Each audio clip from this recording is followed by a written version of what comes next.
Hello students, today we are going to study the chapter 10 of class 6 history, traders, kings and pilgrims, व्यापारी, राजा और तीर्थ यात्री।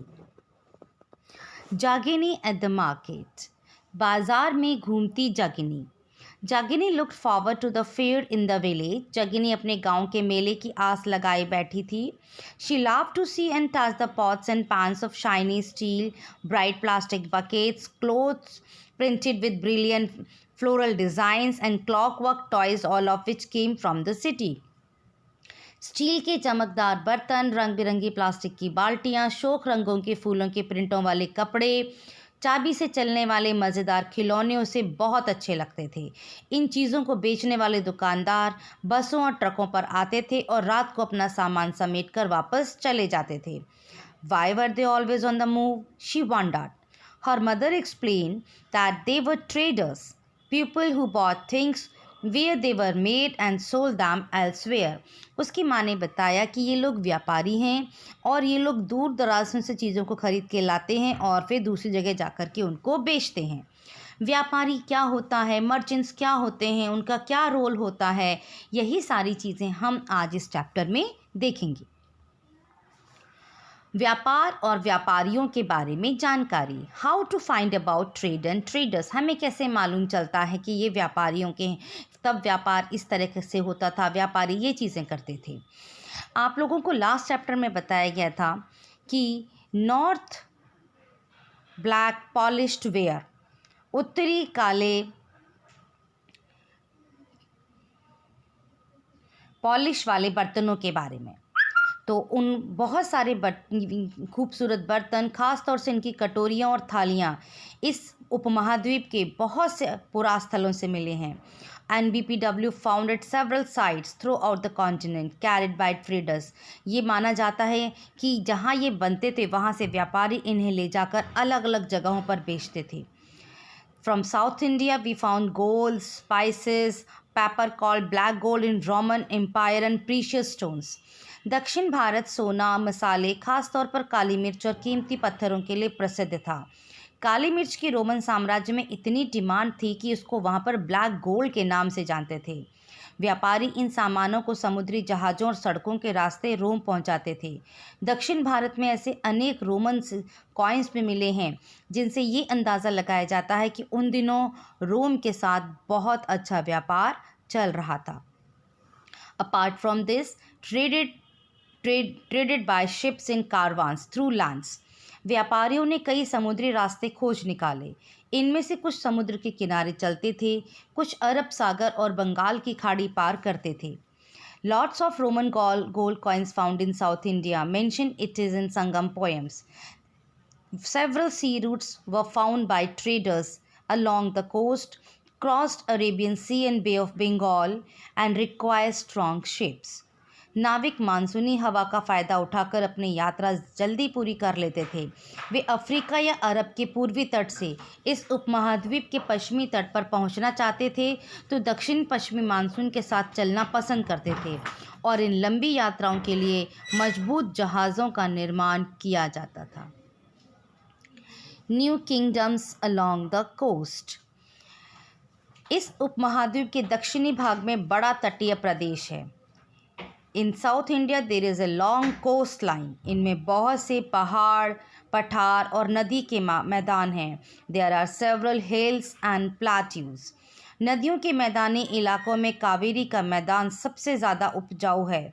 इन river valleys the Kaveri basin is the most fertile. मैदानी इलाकों और तटीय इलाकों के सरदारों और राजाओं के पास धीरे धीरे बहुत प्रॉपर्टी और पावर इकट्ठी हो गई। संगम पोएम्स में मूवेंदार की चर्चा मिलती है। Kings controlling them became rich and powerful. Moovendar, in the Sangam text the word Moovendar found, it is a Tamil word, its meaning is 3 chiefs। इसका अर्थ होता है 3 मुखिया। इसका प्रयोग 3 शासक परिवारों के लिए उस समय किया गया है और ये थे चोल, चेर तथा पांड्य। तो चोर, चेल तथा पांड्य के लिए 3 chiefs और मूवेंदार टर्म का यूज़ किया गया है। They became very powerful in 300 BC। Each had 2 power centres. इन सभी के दो दो सत्ता केंद्र थे, एक केंद्र में था और दूसरा तट में था। इस तरह 6 केंद्रों में से 2 बहुत ही महत्वपूर्ण थे। पुहार या कावेरी पट्टनम, दूसरा पांड्यों की राजधानी थी मदुरई। ये मुखिया लोगों से नियमित कर के बजाय उपहारों की मांग करते थे। They didn't collect regular taxes, instead of that they receive gifts from the people. कभी कभी ये सैनिक अभियानों पर भी निकल पड़ते थे और आसपास के इलाकों से शुल्क वसूल करके लाते थे। In military expeditions they collect tribute from neighbours. इनमें से कुछ धन वे अपने पास रख लेते थे, बाकी अपने फॉलोअर्स को, रिलेटिव्स को, सोल्जर्स को, पोएट्स के बीच में बांट देते थे। Wealth shared by king is family, followers, soldiers and poets. Instance of poet being rewarded with precious stones, elephants, horses, carrots and fine cloth. और उन मुखियों के प्रशंसा करने वाले कविताओं को वो कीमती जवाहरात, सोने, घोड़े, हाथी, रथ और सुंदर कपड़े इनाम में दिया करते थे। इसके लगभग 200 सालों के बाद पश्चिम भारत में सातवाहन नामक राजवंश का प्रभाव बढ़ गया। सातवाहन्स बिकेम पॉपुलर और सातवाहनों का सबसे प्रमुख राजा गौतमीपुत्र श्री शातकर्णी था। गौतमीपुत्र श्री शातकर्णी, इनके बारे में हमें इनके अभिलेख से मालूम चलता है। इंस्क्रिप्शन बाय गौतमी बालश्री, जो इनकी माँ के द्वारा बनवाया गया है, माँ Gautami Balashri. They were called lords of Dakshinapatha. इनको दक्षिणापथ का स्वामी कहा जाता था। दक्षिणापथ का शाब्दिक अर्थ होता है दक्षिण की ओर जाने वाला रास्ता, और पूरे दक्षिणी क्षेत्र के लिए भी यही नाम प्रचलित था। श्री शातकर्णी ने पूर्वी, पश्चिमी और दक्षिणी तटों पर अपनी सेनाएं भेजी। He sent his army for southern, western and eastern conquers. Here you can see the empire of Satavahan rulers. Story of Silk Route.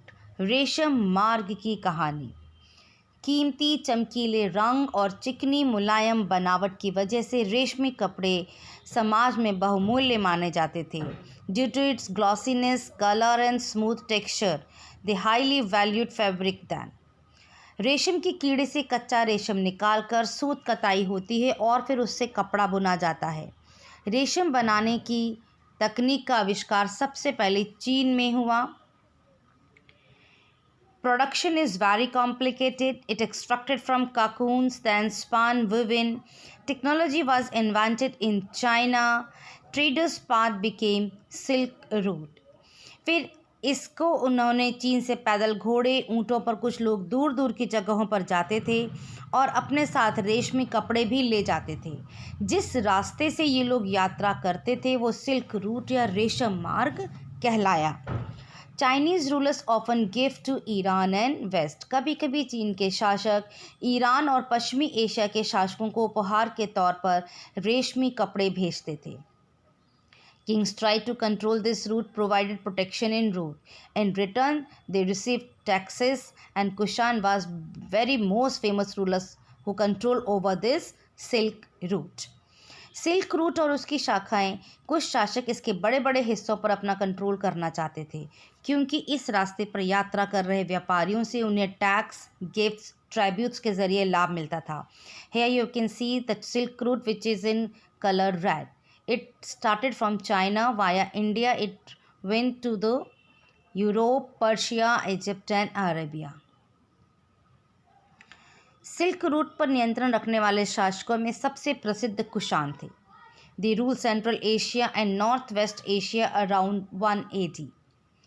Kanishka was the most famous rulers of the Kushan. His power centers were Peshawar and Mathura.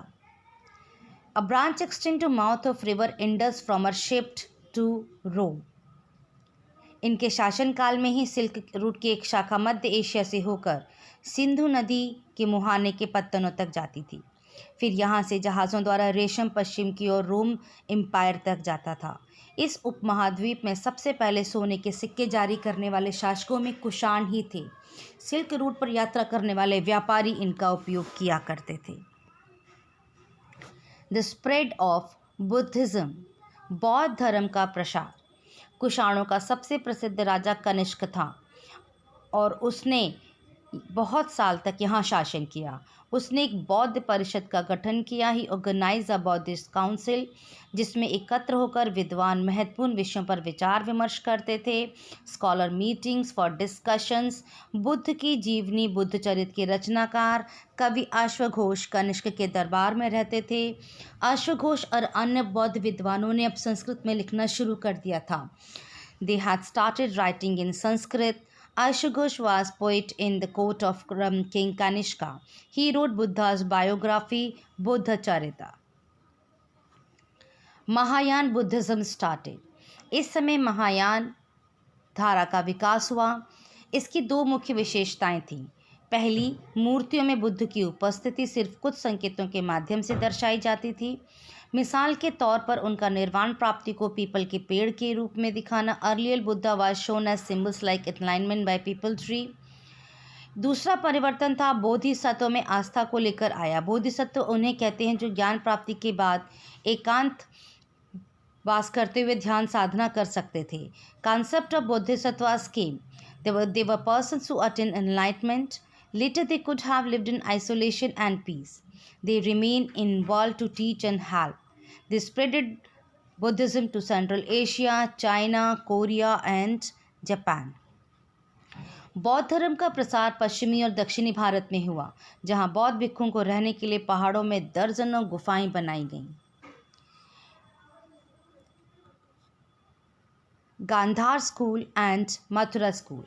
Mathura में बनी बुद्ध की एक यहाँ पर प्रतिमा दिखाई गई है, दूसरी तरफ तक्षशिला गांधार में बनी हुई। इन चित्रों को देख करके समझ में आता है कि किस तरीके से दोनों ही जगहों पर भगवान बुद्ध को अलग अलग तरीके से मूर्तियों में गढ़ा जाता था। Buddhism also spread to southern and western India. Dozens of caves were hollowed out for monks, made on the orders of kings and queens, merchants and farmers. इनमें से बहुत सी गुफाएं राजा रानियों के आदेश पर बनाई गईं, तो कुछ व्यापारियों और कृषकों द्वारा। इनमें से ज़्यादातर गुफाएं पश्चिमी घाट के दर्रों के पास बनाई गई थीं। दक्कन के शहरों और तटों के समृद्ध बंदरगाहों और इन्हें जोड़ने वाली सड़कें भी इन्हीं दर्रों से होकर गुजरती थीं। Buddhism also spread southeast to Sri Lanka, Myanmar, Thailand, Indonesia. बौद्ध धर्म दक्षिण पूर्व की ओर श्रीलंका, म्यांमार, थाईलैंड और इंडोनेशिया सहित दक्षिण पूर्व एशिया के अन्य भागों में भी फैला। थेरवाद नामक बौद्ध धर्म का आरंभिक रूप इन क्षेत्रों में कहीं अधिक प्रचलित था। Theravada Buddhism more popular here often near passes of Western Ghats. Why? Roads connecting important ports to in the cities of Deccan passed through these passes and travelers usually halted there. Quest of the pilgrims. तीर्थयात्रियों की जिज्ञासा. First of all, we have to know that who are pilgrims. तीर्थयात्री कौन होते हैं? Pilgrims are the people who journey to visit holy places. Often join traders in journey. तीर्थयात्री वे होते हैं, वे स्त्री पुरुष होते हैं जो प्रार्थना के लिए पवित्र स्थानों की यात्रा किया करते हैं। ये अक्सर व्यापारियों के साथ यात्रा किया करते थे। Chinese Buddhist pilgrims came to see famous monasteries and places from Buddha's life. चीनी तीर्थयात्री यहाँ पर भगवान बुद्ध से जुड़े हुए स्थानों को देखने और मठों के दर्शन करने के लिए यहाँ आए। जो चीनी तीर्थयात्री यहाँ आए वो हैं Fahien, स्वेंजांग and Itzing. Fahian traveling via Central Asia and Kashmir came to India during the reign of Chandragupta II, popularly known as Chandragupta Vikramaditya. He stayed here for 6 years. Huinsang came to India in 7th century when Harshvardhana ruled northern India. He made accurate observations of places and people and noted some delightful stories which he heard. He spent many years at Nalanda University also. Nalanda, a unique center of Buddhist learning. Nalanda in Bihar, the most famous Buddhist monastery of that period. Bhakti. What is the Bhakti? Worship of certain deities started through bhakti, Shiva, Vishnu and Durga. इन्हीं दिनों देवी देवताओं की पूजा का चलन भी शुरू हुआ। बाद में हिंदू धर्म की प्रमुख पहचान बन गई। इनमें शिव, विष्णु और दुर्गा जैसे देवी देवता शामिल हैं। Idea present in Bhagavad Gita, Krishna and Arjuna conversation.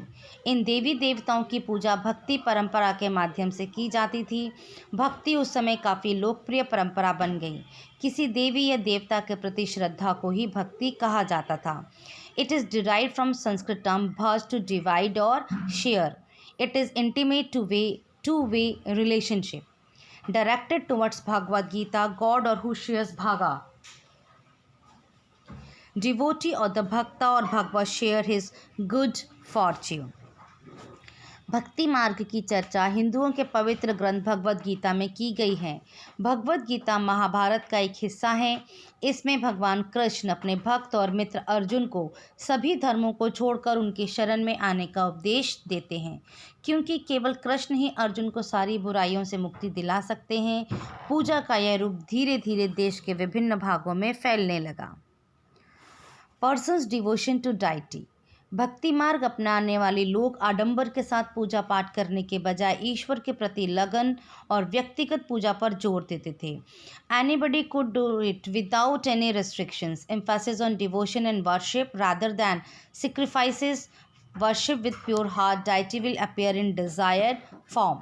भक्ति मार्ग अपनाने वालों का ये मानना है कि अगर अपने आराध्य देवी या देवता के सच्चे मन से पूजा की जाए तो वो उसी रूप में दर्शन देंगे जिसमें भक्त उनको देखना चाहता है।